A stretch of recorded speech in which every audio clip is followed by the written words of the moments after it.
Your Excellencies, distinguished guests, ladies and gentlemen, welcome to today's edition of the ILO's Global Discussion Series, which is entitled From Conflict to Recovery, Creating Decent Jobs in Iraq.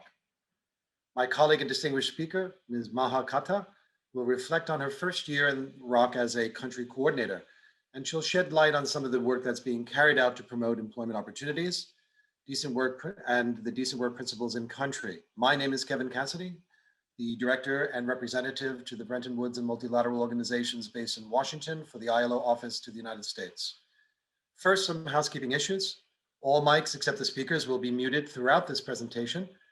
Today's program will run approximately 1 hour and be comprised of 3 segments: an overview of the situation in Iraq and the ILO, a review of the current activities of the ILO and Iraq constituents that are currently being undertaken, and a Q&A segment towards the end. For the Q&A segment, I'd be grateful if you could send in your questions and Q&A in the Q&A function as we move through this discussion. Today's event will be recorded and available on the ILO USA website subsequent to this event.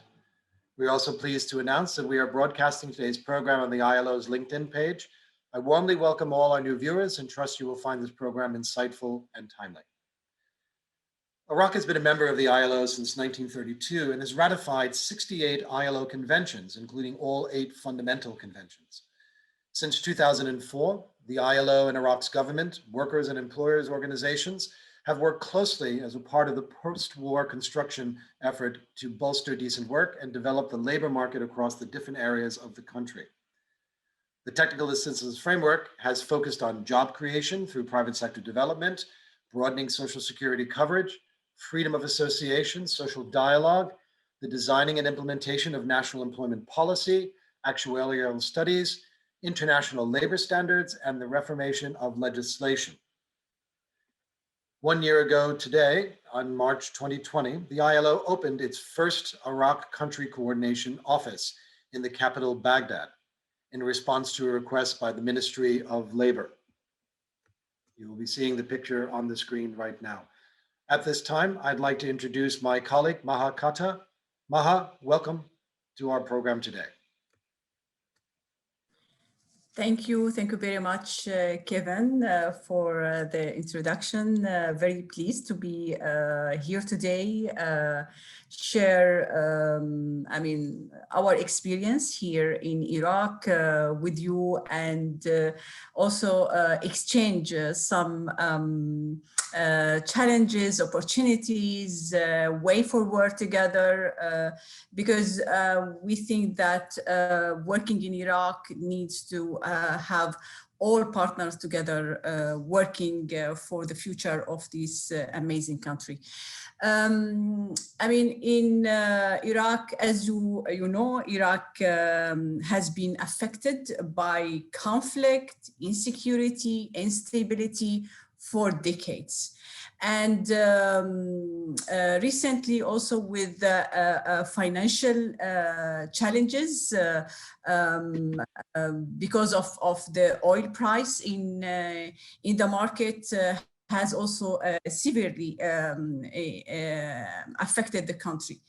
Adding to all that, COVID-19, having also the lockdown every few weeks and having people to stop working, and so this has also impacted the country. Actually, when we look at Iraq and see what are really the main challenges in the country. First of all, if we take it from a labor market perspective, and so Iraq has a big public sector employees. They have oil production companies, and this is mainly the formal economy in the country. So other than these 2 sectors, we have a huge private informal sector which producing employment which lack protection and also with precarious working conditions. So this is really one of the most important challenges Iraq facing in the labor market. The second one, which is again the unemployment. because of relying on public sector and having the private sector, very weak private sector, so the job creation is really very limited. And if it's happened, as mentioned, it happened in the informal economy. Women in the labor market, as we see that women, we have only 17 in 2016, the latest figures we have on the labor market indicators. So we have only 17% of women who are active in the labor market. So this is really very low. And even those who are active in the labor market, so the majority of them are unemployed. So low active labor market participation for women, high unemployment, and especially for young women. So again, in 2017, those women who were at the age of 15 to 24, so we have 56% of them are unemployed. Now, the other challenge facing Iraq is, as we mentioned, the informality, and also depending on specific sectors, like, the oil production, and also, we have construction, agriculture, but again, in the informal sector. Forcibly displaced people. This is another challenge, as you know, because of Daesh, and we have a huge influx of people from their home cities to other areas, and also we have Syrian refugees who had refuged to Iraq, and especially in the northern and in Kurdistan region. So those people, they put additional pressure on the labor market, and having also limited, and knowing that we have limited opportunity in the labor market, so which means that this created additional challenges. Of course, I can go for more challenges, but I tried really to focus on those challenges in the labor market, which then justify our presence, our Decent Work Country program. That's a fascinating picture of the country. I didn't realize that women's participation rates were so low, and that informality obviously is almost a feature rather than a deficit or a defect in that picture for the labor market. I wonder if you could speak a little bit about how the ILO and the Ministry of Labor and Social Affairs in Iraq have developed the response, the Decent Work Country program, effectively explaining to our audiences, what does this mean? How did it come about? And what is the plan? Actually, we started the discussion with the Ministry of Labor and Social Affairs in Baghdad, 2 years and a half, on having ILO new generation of Decent Work Country program. So our discussion focused on how we can build on first, the ILO long experience working with our constituent in the country, even before having this program, and also build on the comparative advantage ILO has and can offer to the country. As you know, we have in Iraq, so we have the federal government, and we have Kurdistan government, and we coordinated closely with our constituent in the two parts of the country. Of course, it wasn't really a smooth discussion. We had first, to conduct the assessment, the diagnostic. So before we go, we will say, this is what we are proposing as priority. So we need really to identify the needs. And here we had some discussion about, where should be our priorities. And then we agreed to focus on 3 main priorities: job creation, education, private sector development, social protection, combating child labor, labor governance, and social dialogue. Of course, as I mentioned, I mean, we signed this, actually the Decent Work Country program, we signed it in December 2019. And after a few months, we opened our office. It was in March 2020. So 1 year so far in Iraq. Maha, I wonder for some of our audiences, they won't be familiar with the ILO's tripartite structure and how we negotiate. I wonder if you could respond to two kind of prodding questions to you. Number one is you mentioned about the ILO's comparative advantage. There are many international organizations in Iraq helping the government and the people of Iraq for this reconstruction. What comparative advantage does the ILO have, number one?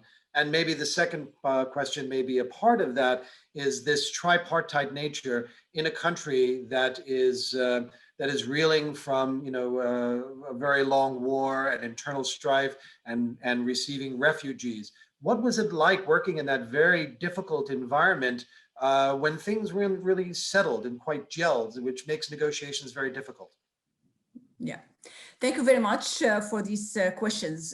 First of all, I mean, ILO has really a comparative advantage, and more, I mean, we are here more, we recognize that, I mean, our added value I mean, to the country is really very much needed.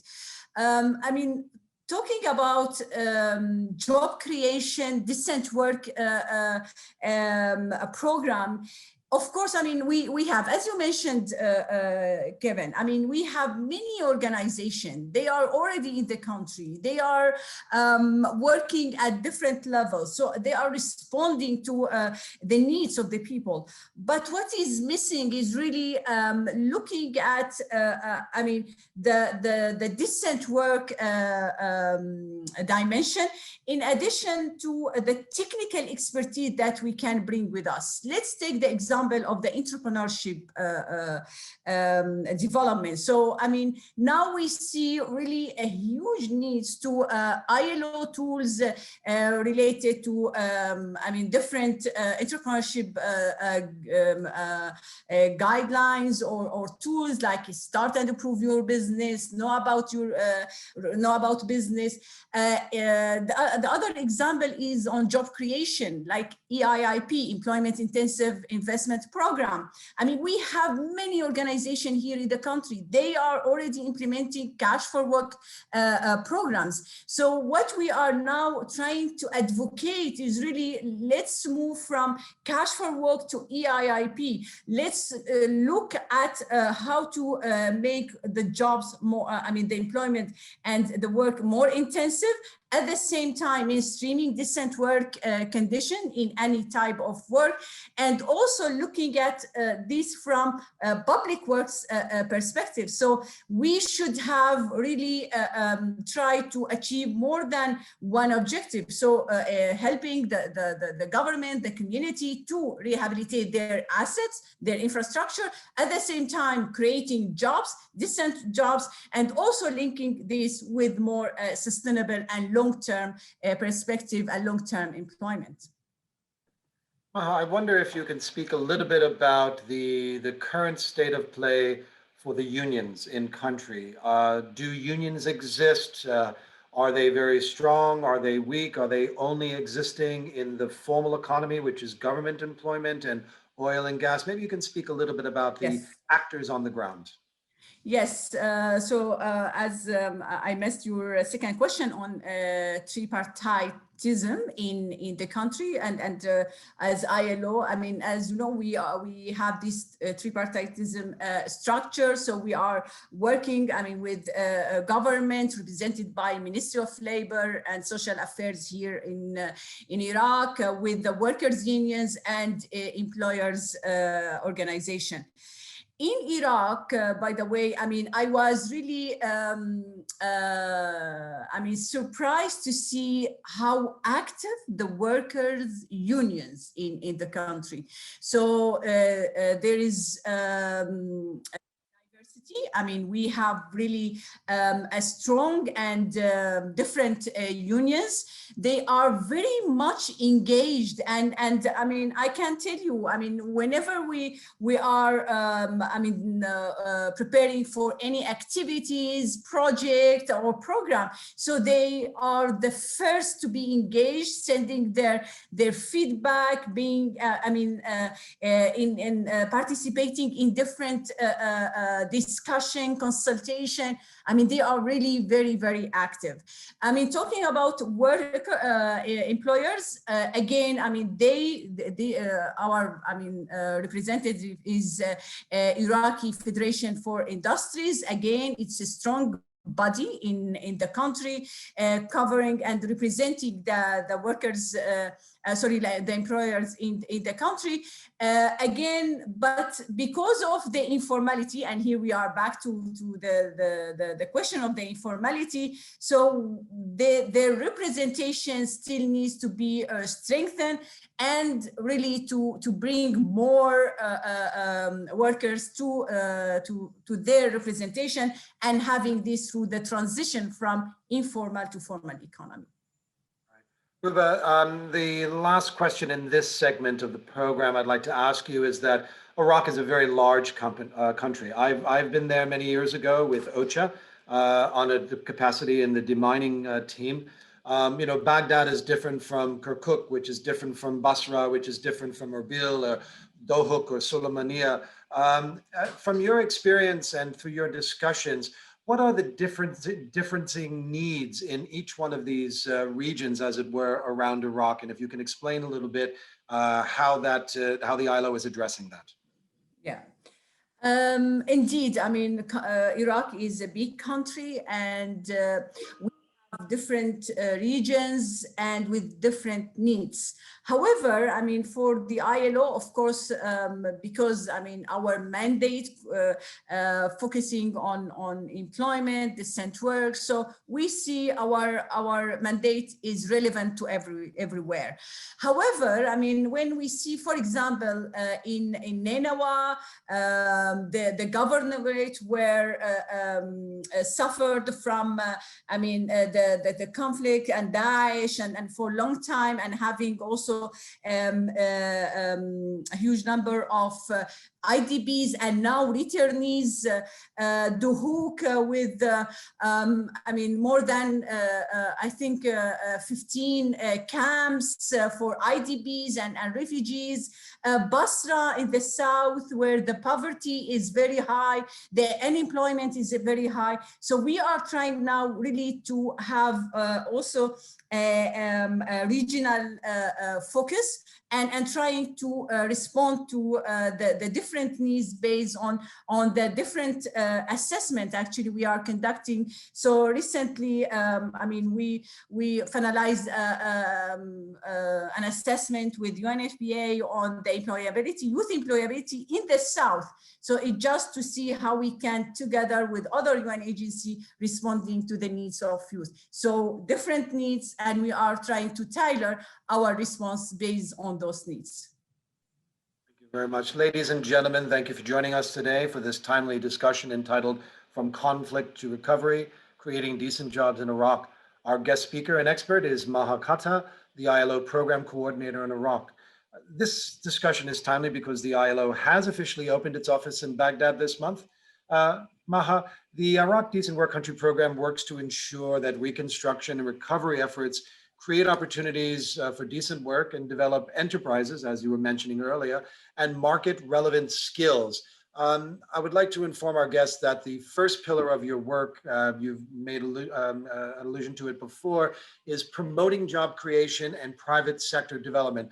Please give us a real drill down into what that actually means.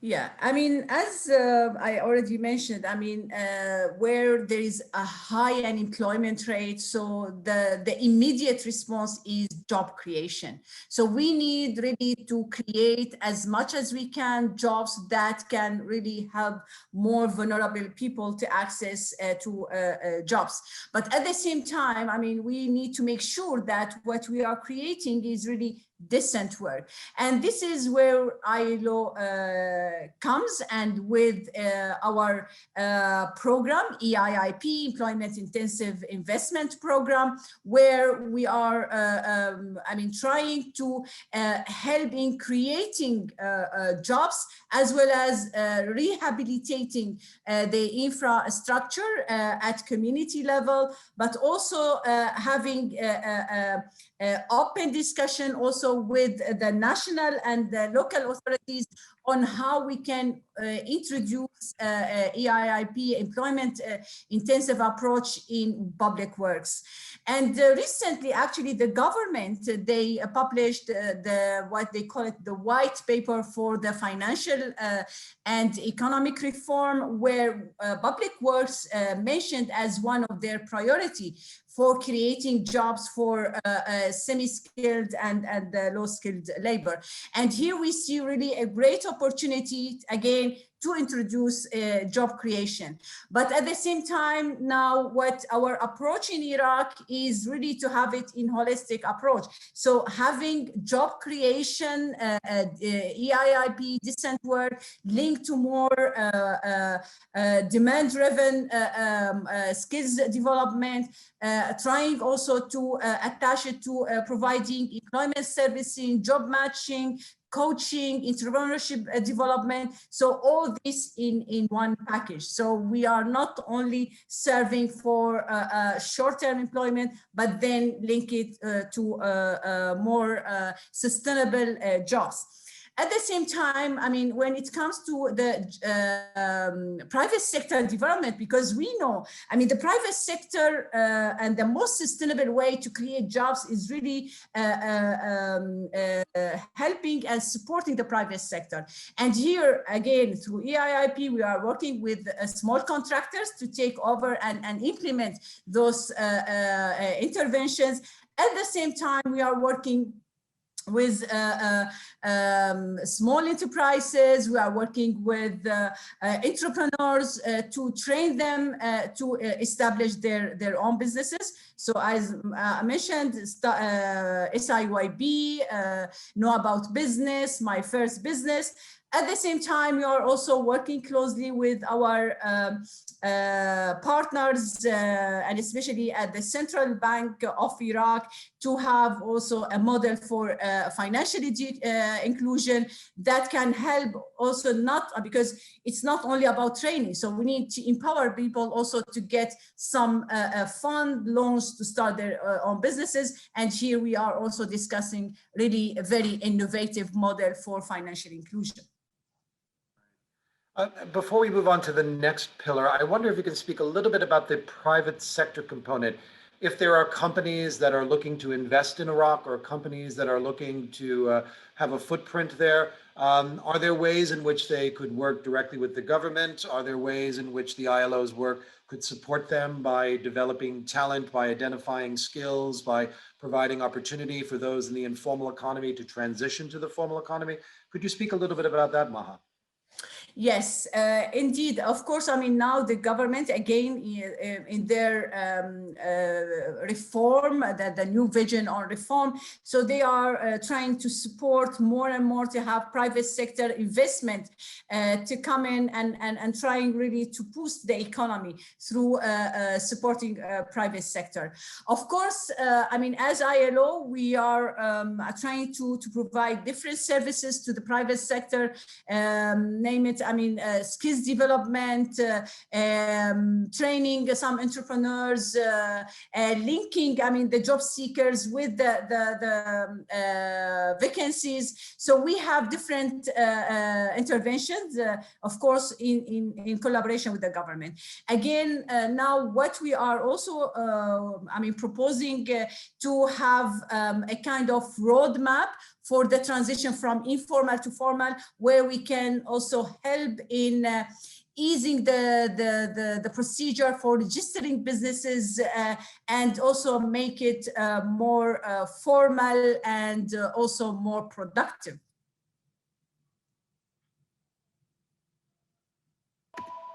Great, thank you very much, Maha.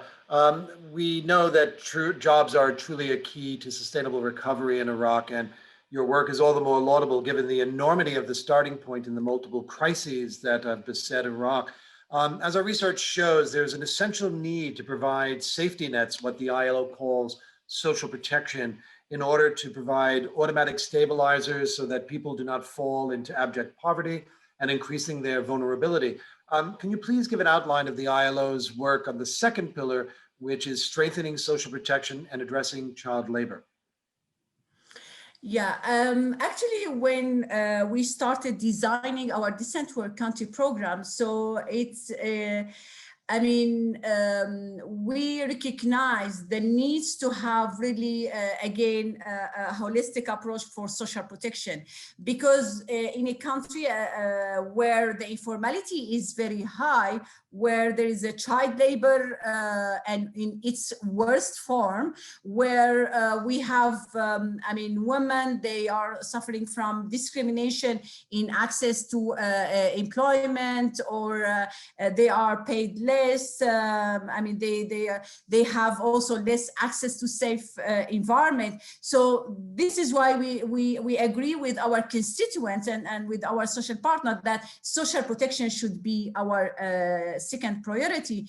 And talking about that, I can just give you one example. I mean, out of 5 million workers in the private sector, only 300 workers are registered in Social Security. So this is really, an example how many workers are working without protection. So can you imagine any work injuries happen to those workers? Or if they, will stop working. And this is what we found actually during, the lockdown because of COVID, and the assessment that we conducted on the impact of COVID-19 on the labor market. I mean, we conducted the first round in May 2020 and in December 2020, the second round. So what we found that, workers, those who are working in the informal economy, of course, they were impacted the most, and especially young workers, because they were the first, young workers and women, they were the first to be laid off. 36% of young workers, they said they laid off permanently because of the lockdown. So this is an example why we need to have social protection.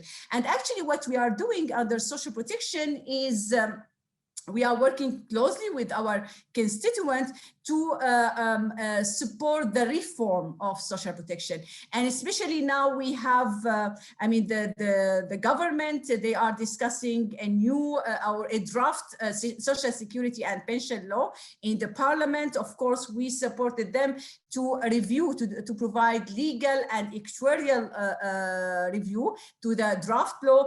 And of course, our main recommendation is really to have a unified social security law for both public and private sector. Because if we want really to encourage young people to go and work in private sector, so they need really to get the same level of protection as public sectors. And this is why really our main message is having one unified law, and while we are also providing some technical advices.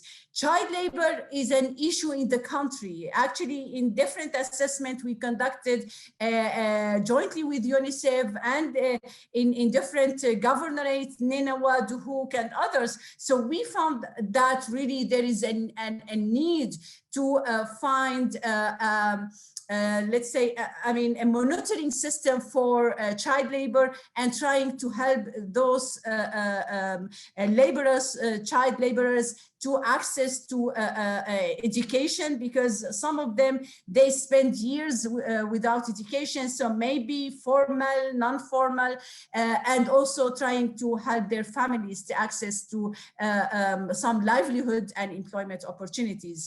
This is also what we are discussing with the Ministry of Labor and Social Affairs, both in Baghdad and in Erbil.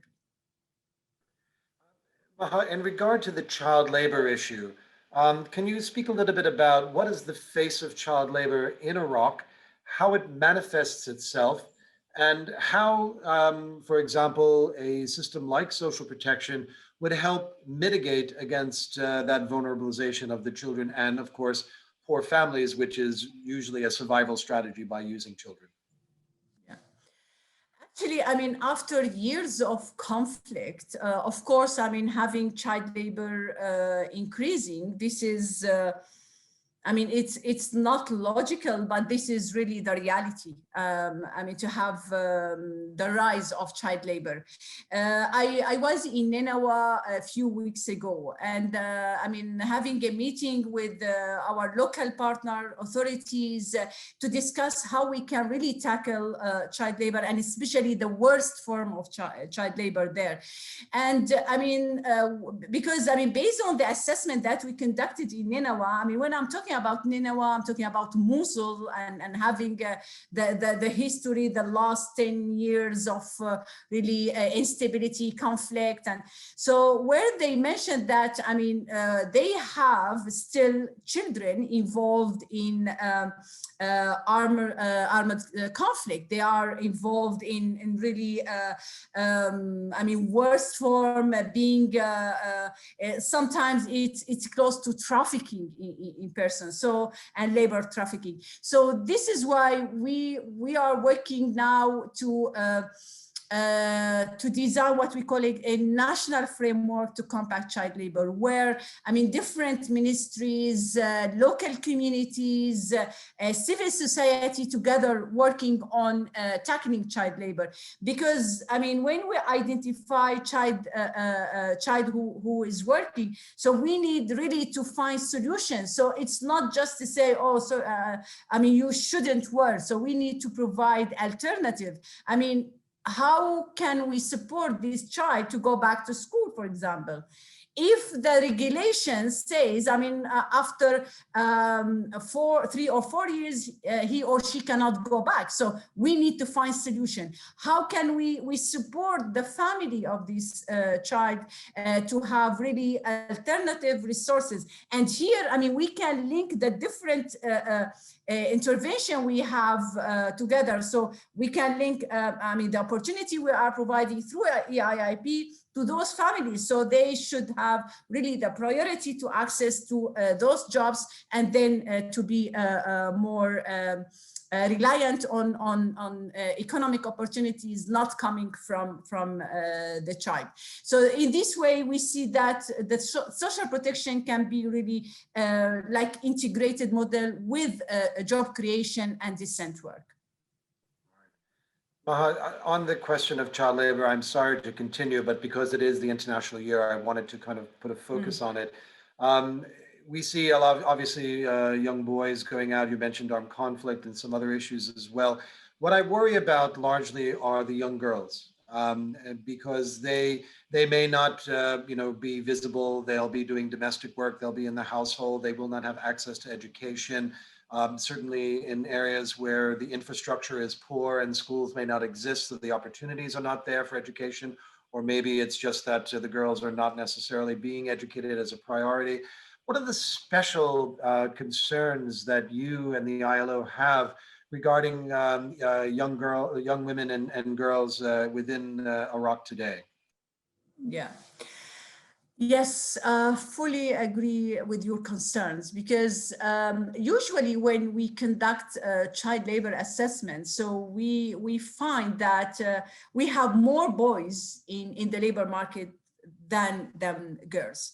But this is because really we are going to streets. I mean, we are going to small shops, and we see more boys are working there. But I mean, as you rightly said, I mean, small girls, they are really, I mean, hidden in households, sometimes, I mean, doing a really worse form of child labor, prostitution, being also involved in really hazardous work.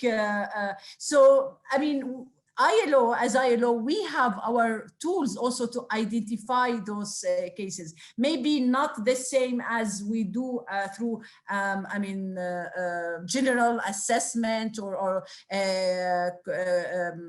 quantitative, but maybe more qualitative, maybe having some really small focus group discussion with some families, mothers, where we can also identify those cases.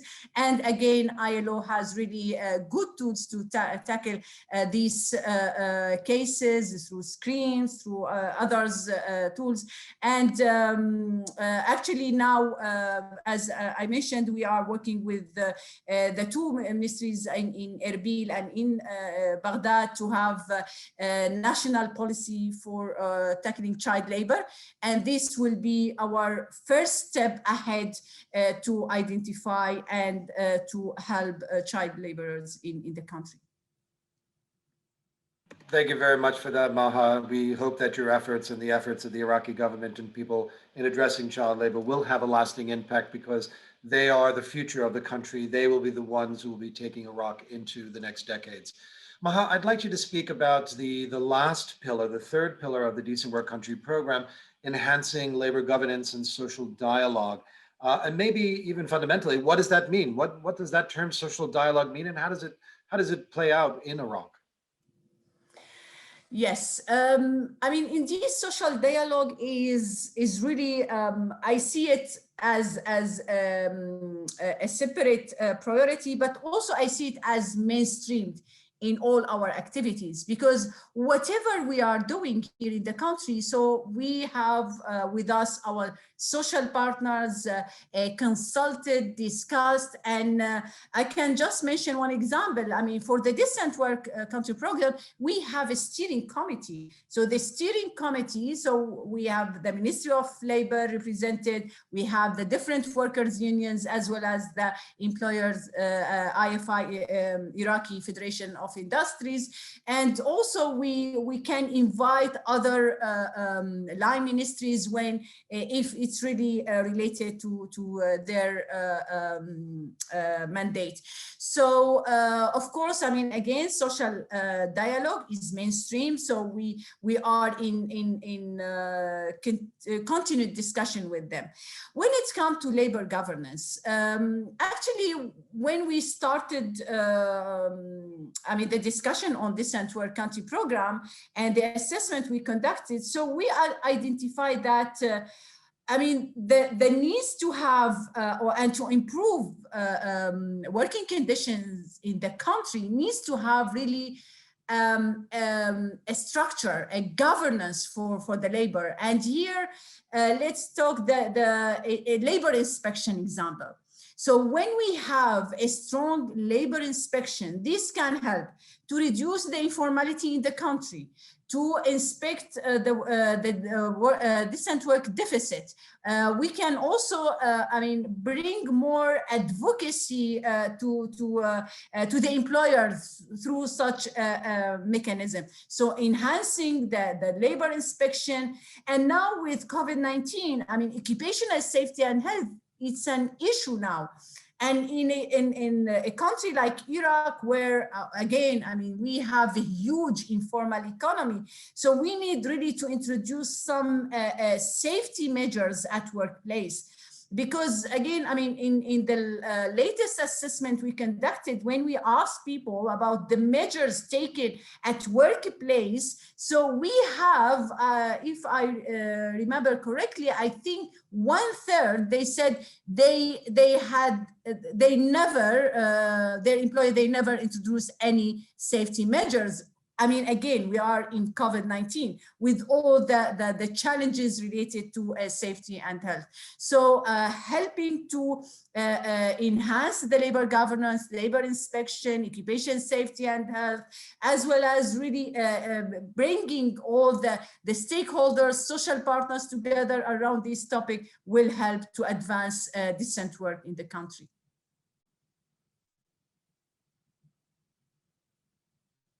Sorry, just looking for my unmute on the mic. Could you speak a little bit, Maha, about the international support, the donors that are in effect providing us with the funding that we need in order to move this work forward. So just to give them a recognition for their work well done so far.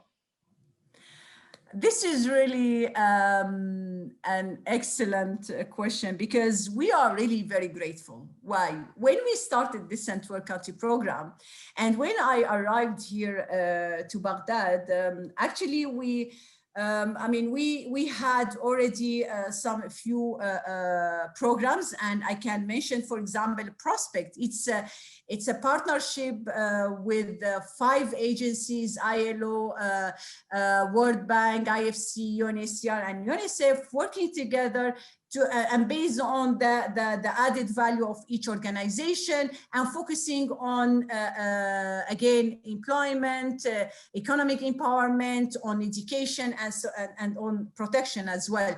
So with the support of Netherlands, we managed really to introduce our EIIP model that now, under another project funded by UNESCO and by EU through UNESCO. So we are now introducing also EIIP in cultural heritage. This is really a new for us. I think you followed the visit of the Bob to Iraq, and see really the magnific work UNESCO is doing. So now we will be really part of this work to enhance job creation, also to provide decent work in cultural heritage. So this is something that we are really very grateful to the Dutch government. We have now also the program that I mentioned on labor governance, enhancing labor inspection, and occupational safety and health, enhancing working conditions, and with focus in agriculture sector. So we have the support of the EU. Actually, EU, they are really a great supporter, because when I arrived here, they were the first to listen and to hear about our program, and to encourage us really to implement. And recently, today we signed, I signed an agreement. This is a second agreement with the EU on social protection reform, which is a program with ILO, UNICEF, and WFP. We have another program on child labor, tackling worst form of child labor, funded by RDTP, which is also a consortium of different countries, European countries. We have also a generous contribution from BMZ, for supporting entrepreneurship development and introducing SIYP program, so mainly in the north. And now we have additional support from IOM to expand to the south. Actually, to be frank with you, when I started working last year, I said, okay, maybe it will take us maybe 2 years, 3 years to bring the attention of the donors that we are here, we can help, we can support. But we found, I personally found that the support from day one, and they were really very happy to have ILO within the UN system. I can tell you, we have now more than 20 partners, including UN and donors communities, and we are still trying to expand and having really a great impact on the lives of people in Iraq. Maha, thank you very much. There's such richness in the details, and I'm sure we can go on for quite a long time. But I would like to, at this time, move to opening up the floor to our audiences for some questions. And we've had a couple of quick questions, so let's get started. And if I can ask you to be concise in your responses so we can get to as many questions as possible. In terms of COVID-19, you've mentioned a little bit, but since it's very topical, how has COVID-19 impacted on the ILO's priorities and the implementation in Iraq?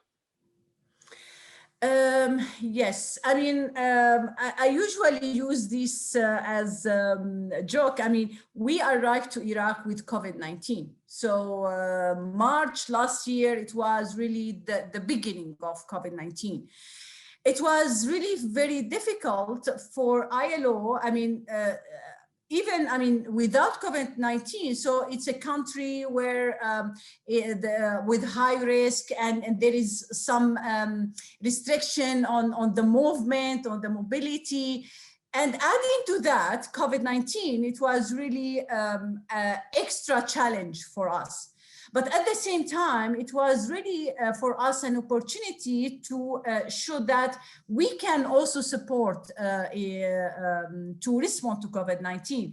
And I mean, quickly we tried to put together some resources and to build some partnerships with, I mean, CCI, Cash Consortium for Iraq, with different UN agencies, really to conduct a rapid assessment on the impact of COVID-19 in the country. And based on this assessment, now we see that although the Central Country Program is still valid to respond to the crisis, but maybe now we are trying really to tackle it from different perspective. So we are not only talking about three priorities, we are talking about holistic approach. So, I mean, job creation should be really linked to the job creation, to social protection, to labor governance. So it should be really one model and trying to provide all these interventions in complementarity rather than in silos. Maha, you had mentioned before about some of the statistics of unemployed women in Iraq. One of our viewers would like to know if you could repeat those statistics, if you can, yes. Please. About the unemployment, yes? Okay, so I mean, we don't have really an updated figures on the unemployment because Iraq, I think since 10 or 12 years, they didn't conduct the labor force survey. Although now we are supporting the Central Statistic Office, both in Baghdad and Kerai, to start the first one after decades. Now, based on the latest assessment, I mean, we have on ILO website, of course, we have all the statistics per country. So in 2017, the unemployment rate among Iraqis was around 13%. However, the unemployment among women is very much higher, and among youth. So this is, as I mentioned, for example, the unemployment between among women in the age of 15 to 24, for example, is 56%. It's very high. Unemployment among young people also is very high. Actually, we will, as I mentioned, in 24 of March, we will be launching an assessment with the UNFPA on youth employability. Of course, the focus on three governorates in Iraq, in the south, but we have also national estimation about unemployment. So this will bring also more updated data. Right, Maha, so sticking with youth and the solution for youth immigration inside Iraq, how are you helping with the government to empower those in the rich natural resources like agriculture and the like, how to help out the rest of the country? And are there plans to support TVET programs in Iraq? Yes, of course. I mean, ILO, we worked in the past on TVET, and we had a program with the UNESCO to work and worked on TVET. Actually, on TVET, we can, of course, I mean, support. UNESCO is heavily involved in the sector. But now what we see that pivot in agriculture is very much needed. And actually, we know the EU, they have, and they will launch a new program for pivot in agriculture, because, I mean, the country and even, I mean, the government, the new government, they recognize that they need really to empower other sector than the oil production. So, and agriculture is really one of those strategic sectors in the country. So working on creating jobs, enhancing the skills, enhancing the productivity, formalizing the job, providing decent work, all together can help to provide decent work for young, and also to encourage young people to work and retain in jobs in agriculture. Actually, we can also, I mean, what we are thinking is to start introducing some digital solutions and including the technology in agriculture sector, which can again help more young people to work in the sector. Maha, for our listeners today, the TVET is on looking at technical vocational education and training. For this, let's stick a little bit with the educational side, because obviously in order to improve the economy, there has to be skill sets that the population has to be able to get these gainful jobs. Is the ILO or the Ministry of Higher Education working with the various universities in country? And are they looking at shifting the education based to the economy or the emerging economy beyond the oil and gas? I mean, yes, this is part of our plan, but not yet. We are not now working on that. But of course, I mean, ILO, we are working about, and you know, in different part of the world on the skills this match, and if we want really to have a good matching between skills and opportunities, so we need really to start from the education.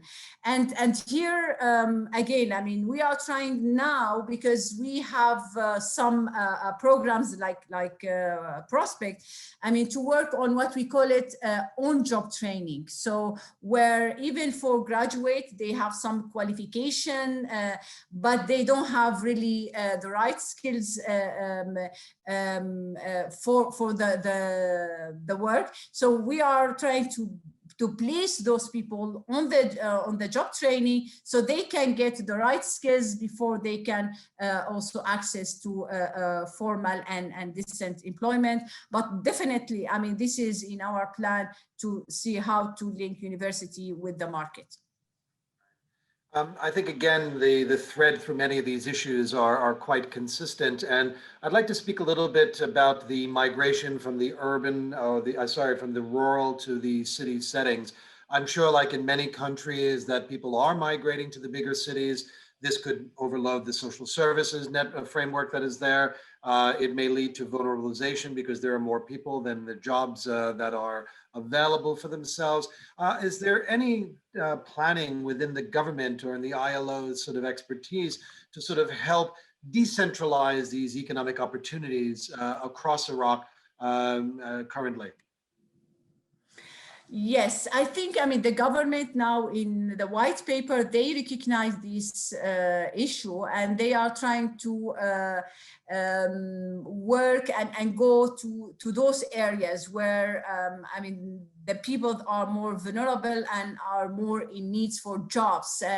And this is why, I mean, now many organizations, UN agencies, NGOs, they are going to the south, where they see that, I mean, those people, they are very vulnerable and they need really more support. And the government now, they are supporting such initiatives to go and support people rather than to encourage them to come to the big cities and to find jobs. So this is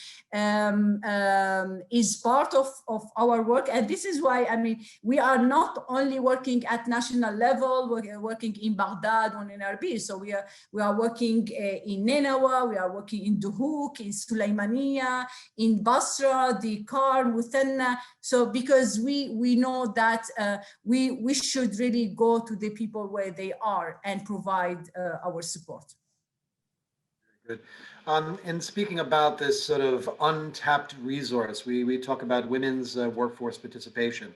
And we know that women, as you mentioned, are largely unemployed in the working ages. And so is there any discussion to be able to count some of the work that women are doing? I mean, in the care economy, is there some way in which the government can see this as real work and also encourage women to have the skills that are necessary for the economic opportunities? Yeah, I mean, women, I think we need to have a good strategy for women at workplace. I mean, we have our colleagues in UN Women, so they are working actually closely with the government to have a clear strategy about women empowerment, including economic empowerment. And I mean, in Iraq, where, as mentioned, I mean, the economic participation rate is very low, the unemployment is very high. So we need to see how we can encourage women to go and to be exposed to the labor market realities. And this is something that now we are really pushing hard. I mean, one of the photos that just showed, I mean, women working in rehabilitating canals. And so this is new for women. But I mean, when we are really providing decent work, so women, they are really interested to come and work. When they see they are protected, the safe environment, it's really something that they can help in their income. They are treated equally, and they have pay equity with comparing to men. Of course, I mean, they will come and work. The needs is huge. So as much as we can trying to provide decent work, we can really encourage more women to come and work. Care economy is one of the sector that we can look at and see how to create jobs there to be not taken only by women, but at least, I mean, maybe more women can take those jobs rather than men. Yes.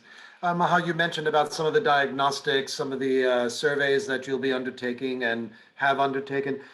Is the ILO looking at a skills mapping across the country and being able to sort of develop a more proactive plan, which of course, the skills that are needed will take years in order to train people up to those levels. And so is there any national survey that is being done to map those skills? Actually, we are waiting to have the labor force survey conducted, and based on that survey, so the next step will be doing such mapping.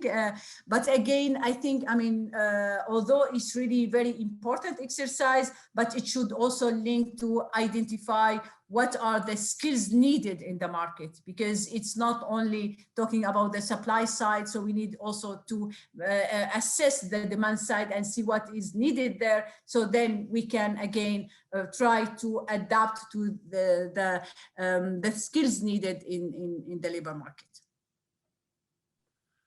So Maha, we're coming to the close of today's program.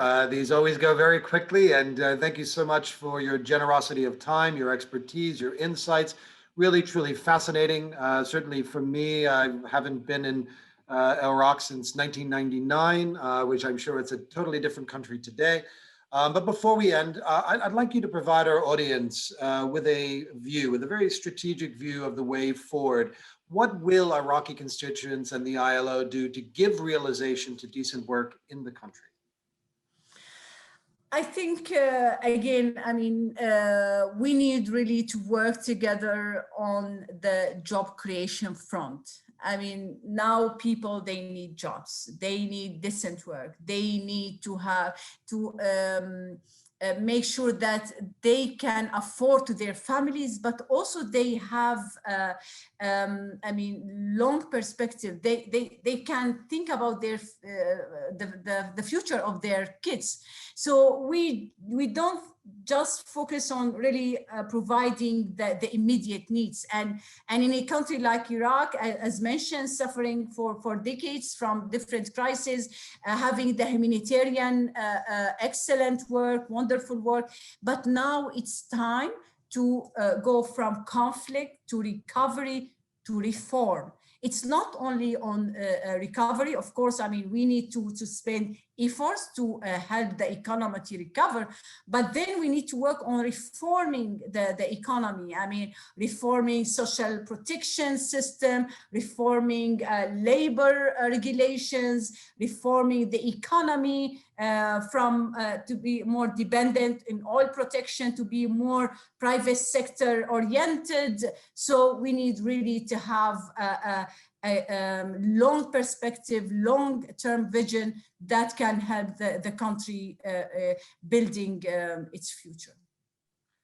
Thank you very much for introducing that issue of the humanitarian development nexus. I think really quite important. And for me, for a very long time, I've always felt that we need to start right from the very beginning in getting people to work, creating livelihoods, creating social progress for people. So Maha, thank you very much. This has been absolutely fascinating, and I really look forward to hearing about the labor force survey, and that'll be our next webinar. So ladies and gentlemen, we have come to a close of our program today. Please join me in thanking Maha Kata for her wonderful insights and the overview of the work of the ILO that it's undertaking in Iraq. Maha, I wish you continued success, and for the people of Iraq, I'm hopeful that the decent work will be a reality for all women and men. And thanks to the ILO Regional Office for the Arab States for providing us with their support for this event. To the audiences, both here on Zoom and on the LinkedIn platform, thank you for your time. And I trust you have found this an exciting and informative program. Please join us again for our ongoing global discussion series. Our next program will be on the 31st of March on coming to terms with modern slavery and combating forced labor. Please visit the ILO USA website, which is www.ilo.org/Washington for more details. I have enjoyed being your host. My name is Kevin Cassidy, Director of the ILO Office of the United States. Stay safe, stay healthy. Thank you all.